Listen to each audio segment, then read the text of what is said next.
ভারতের সাবেক ক্রিকেটার নভজোত সিং সিদ্ধু ভুয়া বাবা আখ্যা দিয়েছেন পাকিস্তানের সাবেক পেসার মোহাম্মদ আমিরকে। টি-20 বিশ্বকাপে সেমিফাইনালে ভারতের জয়ের পর কথা বলেন তিনি।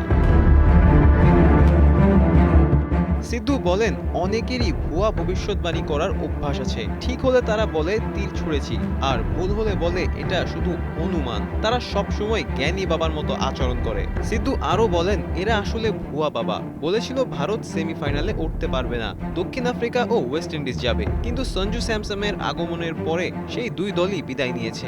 সব মশার বিরুদ্ধে সুরক্ষা দিতে এলো বসুন্ধরা এক্সট্রিম অ্যারোসল, মশার বিরুদ্ধে এক্সট্রিম সুরক্ষা। আবার বলেছিল ইংল্যান্ড ভারতকে হারাবে, কিন্তু শেষ পর্যন্ত ছিটকে গেছে ইংল্যান্ডই।